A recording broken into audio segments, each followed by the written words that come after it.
음악은 따로 들려드립니다. 말로만 하는 음악 이야기.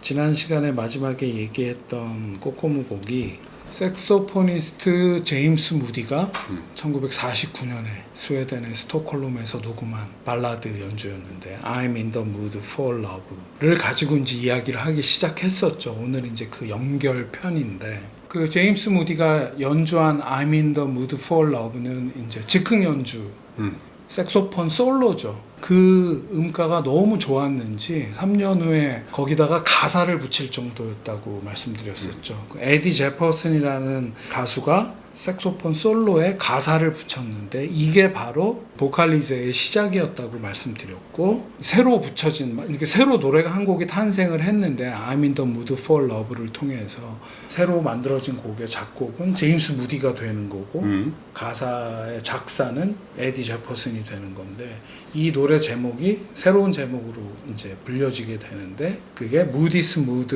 for Love라는 곡이었다고 말씀을 드렸고, 이 Moody's Mood for Love가 재즈는 물론이고 소울, R&B, 팝을 아우르는 이제 스탠다드가 되었다.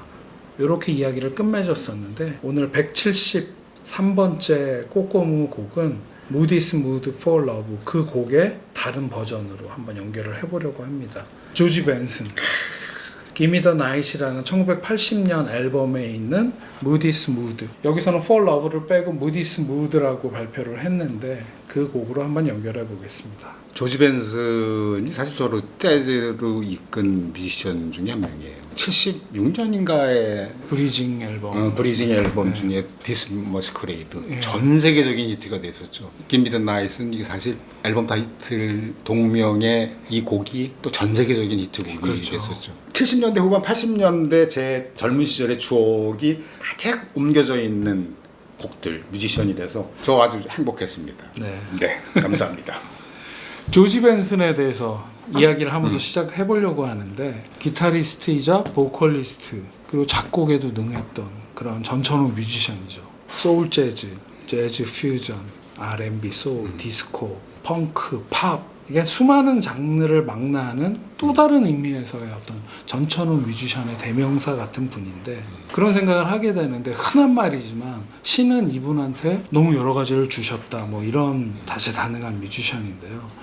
이분이 낸 이제 그 수많은 앨범 중에 1980년 앨범 Give Me the Night, 그 싱글 자체도 엄청나게 히트했다고. 엄청났죠. 작가님 시절의 음악이었겠죠. 저야 이때는 굉장히 어렸을 때니까 몰랐던 Give Me the Night, 이 앨범에 Moody's Mood for Love가 있습니다. 그러니까 저한테는 그런 거죠. 뭐 그 고등학교 시절에 헤비메탈이나 하드락 빼고는 재즈니 R&B니 팝이니 뭐 어떤 그러한 장르의 개념을 갖고 음악을 듣던 시절이 아니니까 그냥 Moody's Mood for Love라는 곡을 조지 벤슨이 불렀는데 이 가수의 목소리가 너무 좋고 노래가 너무 좋아서 이 곡에 빠지게 됐던, 변방에 있는 대한민국의 고등학생한테도 좋았으니 본토에서는 엄청난 인정을 받았던 것 같죠. 1981년 그래미에서 이 노래 Moody's Mood 갖고 베스트 재즈 보컬 부문을 수상을 해요. 근데 이 앨범이 명반인 게 이 음반에 있는 앨범 타이틀과 동명곡인 Give Me the Night 갖고는 베스트 R&B 보컬 부분까지 수상을 하고 또 한 부분을 수상해서 81년 그래미에서 이 앨범 갖고 세 부분을 거머쥐는, 조지 벤슨에게 그렇게 그래미가 경의를 표했던 그런 앨범이고요. 근데 그 편한 게 아니고 퓨전 재즈 그러잖아요. 그럼 조지 벤슨이 상징이었어. 그럴 수 있겠어요. 그 시절에 다른 어떤 뮤지션보다도 퓨전 재즈 그러면 그냥 원티어. 우리가 말하는 스무드 재즈, 그게 이제 뭐 최초 앨범은 아니어도 그 상징적인 앨범이 그 76년 브리징이라는 그런 앨범이 또 스무드 재즈의 명반 중에 하나고요. 예. 맞아요. 이 앨범은 또 프로듀서가 대단한 분입니다. 이 앨범이 80년 앨범이라고 그랬는데 그 프로듀서가 2년 후에는 엄청난 앨범을 또 프로듀싱을 하죠. 마이클 잭슨의 스릴러를 프로듀싱했고, 그 자체가 오래된 재즈 뮤지션이자 작곡자이자 편곡자이자 프로듀서인 퀸시 존스가 이 앨범의 프로듀싱. 그러니까 퀸시 존스가 손을 댔다는 건 조지 벤슨하고 합작을 했다는 건 이 앨범이 이렇게 성공하는 이유 중에 가장 큰 이유 중에 하나 아니었을까 생각할 정도로 엄청난 분이 프로듀싱을 했는데요. 퀸시 존스가 조지 벤슨에게 손을 대는 순간 조지 벤슨은 재즈는 물론 R&B, 소울, 팝, 디스코 이런 것까지 온몸으로 표현하게 되는 크로스오버 뮤지션이 되면 물론이고 조지 벤슨을 재즈 기타리스트에서 주류 팝 감성을 가지는 가수로서 변신시킨 앨범이다. 보컬은 말이 필요 없어요.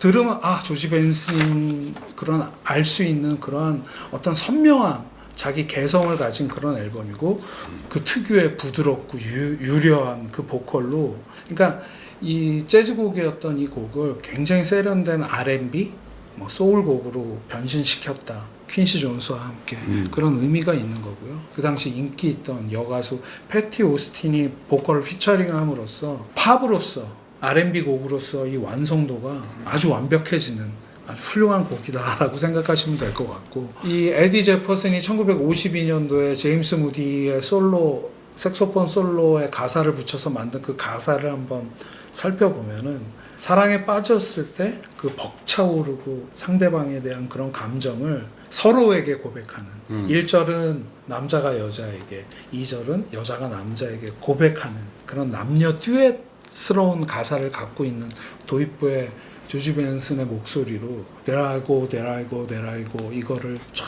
그러니까 또 이러네 또 시작이야 이러면서 사랑에 빠진 여자한테 네가 내 마음의 어떤 그냥 균형 감각을 완전히 상실하게 만들어 버렸어.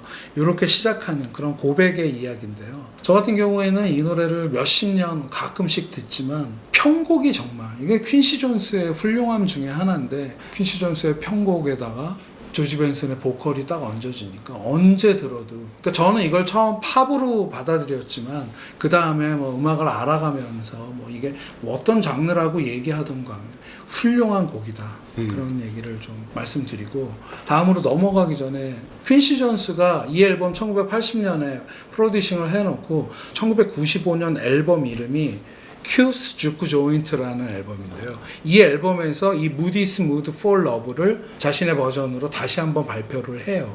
다른 가수를 피처링해서. 근데 그때 그 남성 보컬이 누구냐면 브라이언 맥나잇. 그 당시 젊은 R&B 가수로서 떠오르던 브라이언 맥나잇을 써서 이 노래를 다시 한번 발표를 하는데요. 그 버전도 아주 좋습니다. 그 브라이언 맥나잇이 90년대 중반의 감성으로 더 부드럽고 감미롭게 부른 이 노래의 보컬의 원형이 조지 벤슨이다. 그래서 이 노래 주인은 조지 벤슨이고 누구도 뛰어넘지 못했다. 이건 제 개인적인 생각인데 그런 생각이 들 정도. 한번 찾아서 들어보시면 퀸시 존스 95년 앨범에 있는 브라이언 맥나잇, 패티 오스틴을 대신해서 또 엄청난 여자 가수가 또 같이 피처링한 그런 앨범인데 퀸시 존스의 버전도 굉장히 좋다는 말씀드리고 다음 꼬꼼으로 넘어가는 거예요. 네. 퀸시 존스를 그냥 한마디로 딱 얘기를 하면요. 팝 역사상 가장 위대한 곡 We Are the World. 그렇죠. We Are the World를 그러니까 기라성 같은 슈퍼스타들이 마이클 잭슨부터 시작해서 마돈 다 있어요. 거기에 신디 로퍼니 다 있어. 브루스 스프링스인데 꼽을 수도 없어. 다 모여 있는데 그걸 다 누가 모았느냐? 퀸시 존스 이기 때문에 프로듀서가 모아진 겁니다. 뮤직비디오 보면 이제 지휘하고 있죠. 네. 팝 역사상 가장 위대한 곡을 프로듀싱한 프로듀서예요. 자 이제 다음 꼬꼼으로 넘어가 봐야 되는데 조지 벤슨으로 연결을 해야 되겠다 생각을 했습니다. 보컬리스트이고 상업적인 팝 뮤지션으로서의 조지 벤슨을 봤다면 기타리스트 그의 시작은 재즈 기타리스트였으니까요. 상업적으로 넘어간 다음에도 계속 재즈 연주는 해왔던 분이기 때문에 보컬리스트가 아닌 기타리스트로서 조지 벤슨으로 연결할 174번째 꼬꼬무는 조지 벤슨의 1974년 앨범인데요. 배드 벤슨이라는 앨범이고 그 앨범에 있는 Take 5로 한번 연결을 해보겠습니다. 정말 깔끔해요.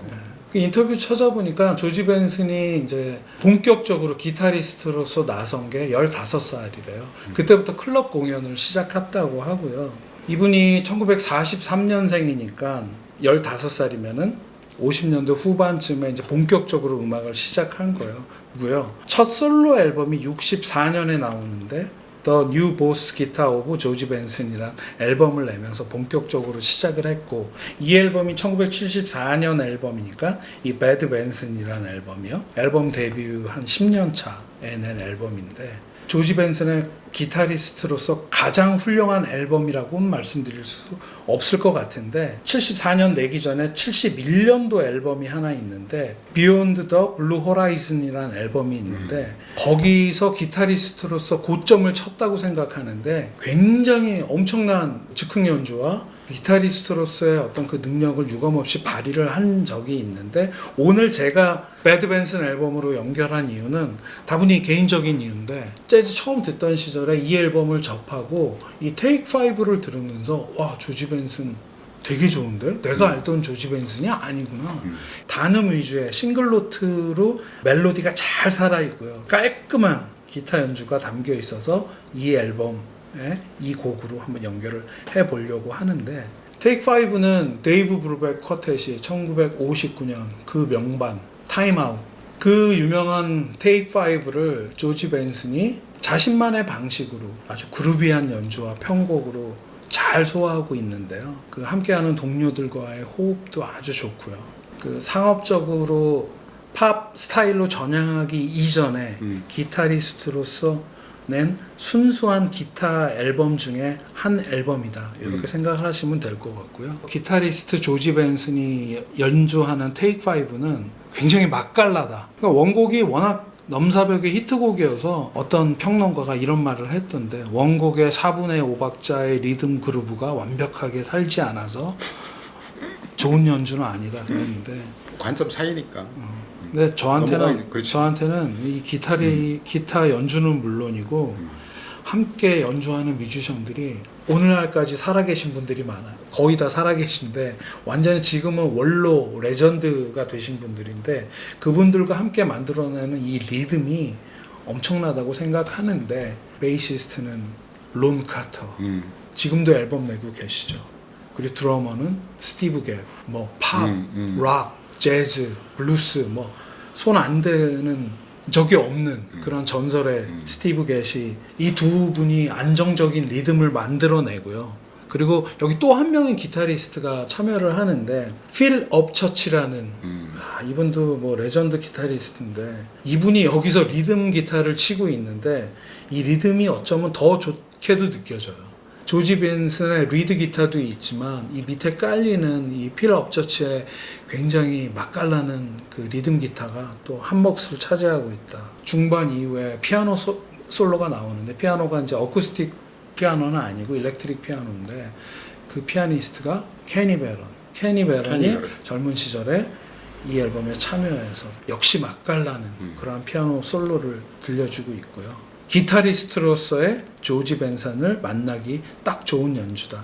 그래서 조지 벤슨이 아예 팝으로 변신하기 시작한 무디 스무드 폴 러브와 기타리스트로 70년대 중반까지 정체성을 갖고 있을 때 이 연주를 함께 들어보시면, 물론 이제 이 두 연주를 시작으로 해서 조지 벤슨을 쫙 넓힐 수 있을 것 같고요. 조지 벤슨 인터뷰에서 한 대목을 그냥 소개하면서 본문과는 상관이 없더라도, 거기서 이제 인터뷰어가 역시 기타리스트인데 성함은 모르겠는데 조지 벤슨한테 물어봐요. 옛날에 창의성이 떨어진다고, 그러니까 메마른다고 느낄 때 그때 어떻게 했냐. 그러니까 조지 벤슨이 10개를 연습하면 자기가 한두 개를 알고 있더래요. 그래서 그냥 아예 100개를 연습을 해버렸대요. 그러면 10개나 20개는 자신한테 들어온다. 아니 왜 웃었냐면 1인 능지 기백지라는 거 있잖아요. 그러니까 남들이 한 번에 능하면 나는 100번을 하리라. 그러니까요. 그러니까 아니 지금 얘기 들었는데 저도 요즘 뭐 그런 것과 관련된 뭐가 있었는데, 지금 딱 들으니까 조지 벤슨의 얘기가 확, 그런 천재도 저렇게 그걸 하는데 스스로 깨달은 거죠. 그러니까 저런 천재도 저러는데, 맞습니다. 이 둔재가 뭐 그렇게 욕심을 내서 단번에 능하려고 하는지, 그런 생각이 갑자기 확 드네요.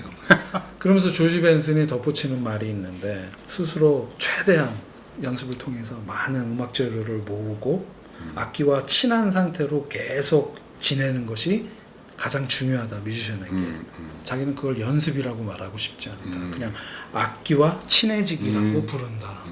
그러니까 제가 아까 서두에 말씀드린 게 신이 이분에게 많은 걸 주셨다고 했는데 다 줬어. 몽땅 다 줬어. 예, 근데 신이 무조건적으로 그냥 준 건 아니구나. 이런 분들도 그렇게 연습을 통해서 악기와 친해짐으로써 그런 연주들이 가능했구나. 그러게요. 그 인터뷰가 아주 인상적이더라고요. 그 재즈 에비뉴라고 외국의 이런 재즈 관련 영상을 재밌는 한국어로 우리말로 이렇게 번역을 해서 하는 유튜버가 있던데 그분 유튜브에서 본 인터뷰입니다. 한번 찾아보시면 재밌을 것 같고 그렇게 재즈나 음악에 대한 그 이론적인 얘기를 해도 그분은 다 번역을 하시더라고요. 이거 능력이 참 부러웠는데 예.